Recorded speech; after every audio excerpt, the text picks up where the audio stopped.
Sholat di warung Steak and Shake Garut. Yo, buat IG-nya ya. Bismillahirrahmanirrahim. Oke. Salam buat semua yang dagang. Alhamdulillah. Di Kerawang mampir-mampir ke warung. Udah kayak luar negeri.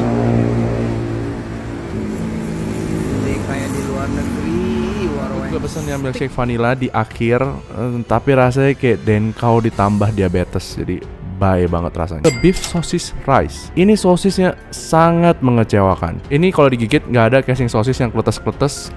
Tapi apakah enak?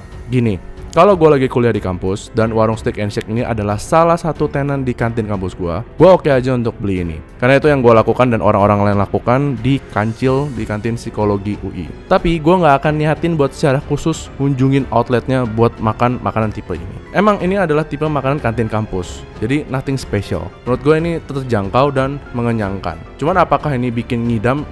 Gue nggak yakin sih gue akan ngidam makan kesini. Itu aja review dari gue, semoga bermanfaat. Kasih tahu gue. Pada saat saya makan agak kurang ya. Istri saya sih bilangnya ini tambahin garam katanya, tapi saya enggak. Jadi saya tambahin saus aja yang agak banyak biar rasanya lumayan kerasa dikit lah. Ya, menurut hemat saya karena saya merasa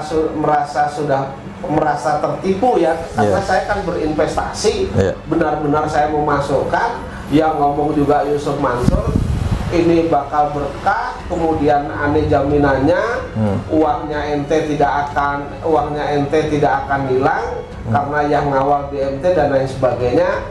Menurut saya ketika uang saya tidak kembali sampai dengan saat ini dan dalam hal yang bersamaan, hampir bersamaan 2009 itu kami berinvestasi, 2010 macet dan Yusuf Mansur mempunyai warung steak. Saya menduga dengan keras anggapan saya bahwa uang saya itu juga dijadikan warung steak itu. Nah, ketika modal dari warung steak itu diambil secara tidak halal, baik secara agama maupun hukum kenegaraan, menurut saya makan di sana haram, Mas, hukumnya. Iya, baik. Saya jangankan makan, Mas, menginjakkan kaki saya di halaman rukonya aja saya nggak mau, Mas. Di halaman warungnya saja. Baik, ya. Jadi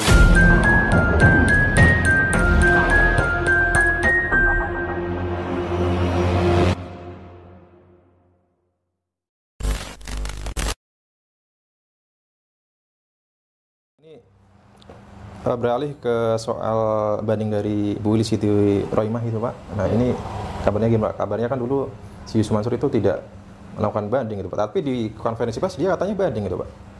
Ya, jadi begini, berkaitan dengan perkara dengan Bu Lili, Yusuf Mansur itu yang sebenarnya sesuai dengan dokumen yang saya terima, baik itu melalui ekot, itu Yusuf Mansur mengajukan banding.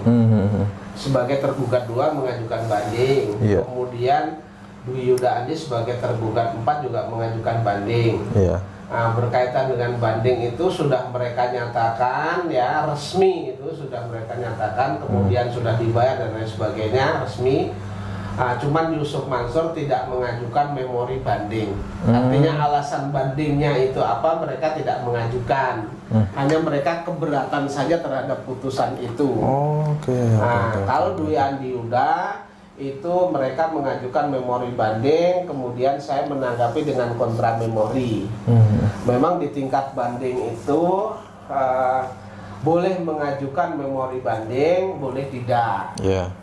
Itu merupakan hak tapi bukan kewajiban begitu. Jadi ketika mereka tidak mengajukan ya sah-sah saja. Tapi saya tegaskan di sini bahwa Yusuf Mansur itu banding sebagai tergugat 2, banding ya. Artinya tidak menerima putusan tersebut. Kemudian tergugat 4 Dwi Andi Yuda juga banding. Nah, sekarang prosesnya saat ini berkasnya sudah dikirim ke Pengadilan Tinggi Jawa Barat, dan Pengadilan Negeri Jawa Barat saat ini sudah memberikan nomor register terhadap perkara tersebut. Saya mendapat tembusannya yaitu nomor 671/PDT -2024/PT Bandung begitu.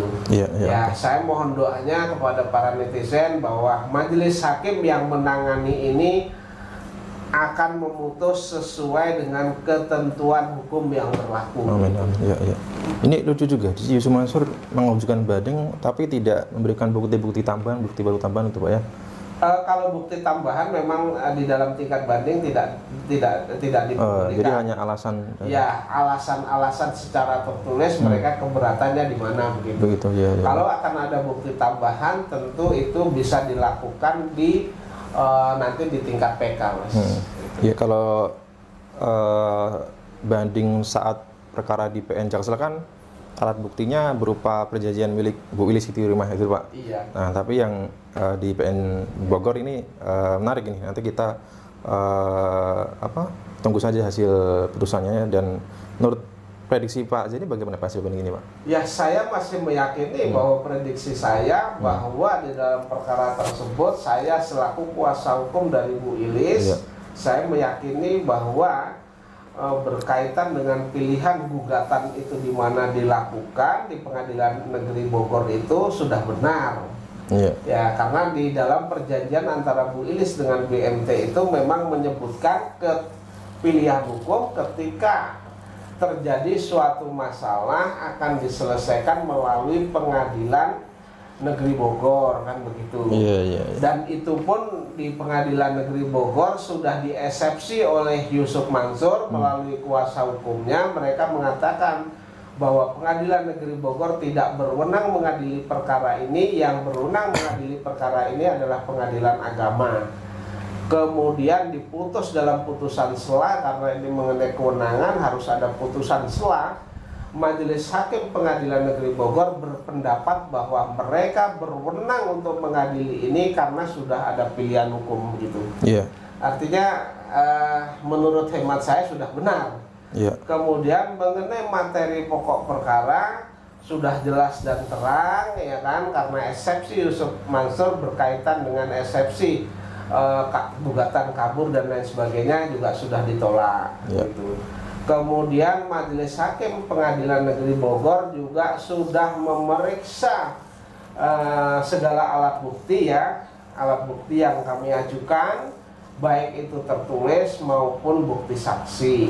Majelis Hakim meyakini bahwa di sana memang ada perjanjiannya jelas tertulis antara Bu Wilis itu akan diberikan keuntungan sebesar 10%. Oleh karena itu Majelis Hakim menganggap bahwa karena ini yang mengucapkan Yusuf Mansur, kemudian BMT juga membuat perjanjian, kemudian jelas tertulis di sana investasinya berapa, kemudian keuntungan yang diterima tiap bulannya berapa. Oleh karena itu Majelis Hakim memutuskan dalam perkara itu Yusuf Mansur dan kawan-kawan dihukum untuk membayar kerugian material.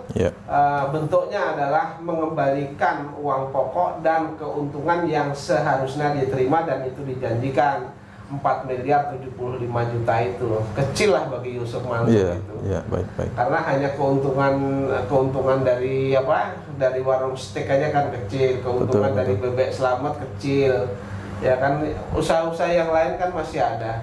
Tapi kenyataannya kan Yusuf Mansur banding, tidak sesuai dengan fakta waktu dia ngomong. Kalau saya kalah kan saya tinggal bayar. Betul. Ngomong itu enteng tapi melaksanakan kan sulit, Mas. Jadi tidak sesuai dengan apa yang diucapkan. Lidah itu tidak bertulang. Betul. Baik. Jadi mau beralasan apa lagi ya pada sesi banding ini, karena dengan alasan bahwa PN Bogor tidak berwenang, yang berwenang Pengadilan Agama, itu alasan seperti itu sudah dimentahkan pada waktu putusan sela gitu Pak ya. Dan juga sebenarnya kecil ya 4 miliar itu bagi Yusuf Mansur ya, karena Yusuf Mansur sendiri mengklaim memiliki banyak usaha, misalkan warung steak gitu Pak ya. Oke. Baik. Pak Zeni, bicara warung steak, Pak Zeni sudah pernah ini Pak makan warung steak Pak? Kalau saya, karena saya orang sederhana Mas ya, orang yang sederhana, ya udah saya makannya yang biasa-biasa aja Mas. Kalau sekali-sekali warung steak bolehlah ke Abu Bar atau kemana gitu. Tapi kalau ke warung steak ya Saya jangankan disuruh beli mas, disuruh bayar, dikasih gratis saja saya nggak mau mas. Ini kan apa Pak? Haram apa gimana? Ya menurut hemat saya, karena saya merasa tertipu ya, karena saya kan berinvestasi, benar-benar saya memasukkan, yang ngomong juga Yusuf Mansur, ini bakal berkah, kemudian aneh jaminannya, uangnya ente tidak akan hilang, karena yang ngawal BMT dan lain sebagainya. Menurut saya ketika uang saya tidak kembali sampai dengan saat ini, dan dalam hal yang bersamaan, hampir bersamaan 2009 itu kami berinvestasi, 2010 macet dan Yusuf Mansur mempunyai warung steak. Saya menduga dengan keras, anggapan saya bahwa uang saya itu juga dijadikan warung steak itu. Nah, ketika modal dari warung steak itu diambil secara tidak halal, baik secara agama maupun hukum kenegaraan, menurut saya makan di sana haram mas hukumnya. Iya, baik. Saya jangankan makan mas, menginjakkan kaki saya di halaman rukonya aja saya nggak mau mas, di halaman warungnya saja. Baik, ya. Jadi masyarakat sendiri kan juga banyak yang mendukung ya kepada para korban investasi Yusuf Mansur itu ya. Dan ini kalau misalkan masyarakat penasaran gitu ya, jadi rasanya seperti apa gitu Pak. Maksudnya ini sebagai penutup aja Pak. Ya. Jadi ini ada seorang YouTuber gitu YouTuber teman-teman ini mereview makan di warung steak, dan mereka mengatakan kurang enak atau nggak enak gitu ya. Dan ini saya bacakan di komentarnya sebentar. Pernah nyobain di sini di Imam Bonjol sama di BSD, emang top, cuma yang cabang di Imam Bonjol itu kurang enak gitu ya. Usaha yang dibangun dari hasil menipu umat jamaah atas dalil sedekah sama si pendekar sedekah ujub Yusuf Mansur. Ada yang mengatakan bahwa sepi begitu ya. Dan ini berikut videonya teman-teman. Jadi dua orang YouTuber ini tidak ada kaitannya dengan investor atau Yusuf Mansur. Jadi mereka pastinya menilai secara objektif. Nah, ini saya tampilkan videonya sebagai penutup teman. Dan saya bersama Pak Jin Mustafa sekaligus mengucapkan terima kasih. Wassalamualaikum warahmatullahi wabarakatuh. Ini sholat di warung steak and shake Garut. Yo, buat yang belum pernah ke warung steak and shake Garut dan sekitarnya, dan buat teman-teman dimanapun berada yang pada pengen mampir, pantengin IG-nya ya. Bismillahirrahmanirrahim. Oke, salam buat semua yang dagang di seluruh Indonesia dan di dunia, juga buat yang pada kerja, biar pada barokah semua kerja. Warung, Masya Allah, Alhamdulillah. Di Kerawang mampir-mampir ke warung, udah kayak di luar negeri. Jadi kayak di luar negeri, warung steak. Oke, saatnya memberikan dukungan kepada Muhammad Ahsan dan Hendra Setiawan sekaligus ke Joseph Mansur. Mari review warung steak and shake. Gue ke cabang yang di Pasar Lama Tangerang. Nggak terlalu rame sih untuk hari Minggu, dan ya cukup unik karena ada sebagian aja yang ber-AC dan sisanya itu non-AC.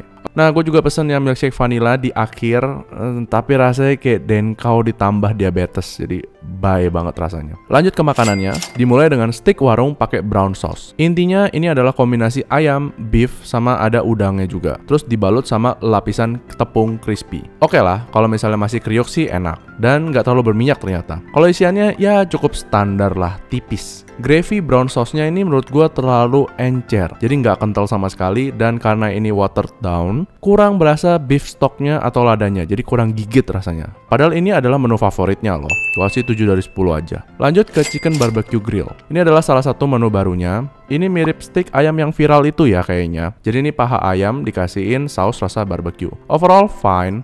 Ayamnya empuk karena yang dipakai adalah paha. Saus barbeque-nya ini mirip saus barbecue Del Monte, tapi lebih enak karena nggak sekecut atau seasem yang Del Monte. Gua kasih solid 7 dari 10 juga. Lanjut ke beef sosis rice. Ini sosisnya sangat mengecewakan. Ini kalau digigit nggak ada casing sosis yang kletes-kletes kayak sosis yang enak lah. Ya emang sih, emang sosisnya itu adalah sosis yang premium. Oke. Nah, cuman ini bagian tengahnya ini juga lembek banget dan nggak ngasih tekstur daging asli. Dan juga gua nggak ngerasain rasa terasa smoky ya. Kayak kan harusnya kan ini sosisnya di grill. Harusnya itu ada bagian yang hitam-hitam karena bekas grill pan-nya. Kurang berasa, dan ini dalamnya kayak sorry to say tapi kayak kurang terolah, kurang mateng, kurang nikmat lah karena terlalu lembek. Sangat no buat gua, 5 dari 10. Tapi apakah enak? Gini, kalau gue lagi kuliah di kampus dan warung Steak and Shake ini adalah salah satu tenan di kantin kampus gue oke aja untuk beli ini. Karena itu yang gue lakukan dan orang-orang lain lakukan di kancil di kantin psikologi UI. Tapi gue nggak akan niatin buat secara khusus kunjungin outletnya buat makan makanan tipe ini. Emang ini adalah tipe makanan kantin kampus, jadi nothing special. Menurut gue ini terjangkau dan mengenyangkan. Cuman apakah ini bikin ngidam? Gue nggak yakin sih gue akan ngidam makan kesini. Itu aja review dari gue. Tapi rasanya sih pada saat saya makan agak kurang ya. Istri saya sih bilangnya nih tambahin garam katanya, tapi saya enggak. Jadi saya tambahin saus aja yang agak banyak biar rasanya lumayan kerasa dikit lah.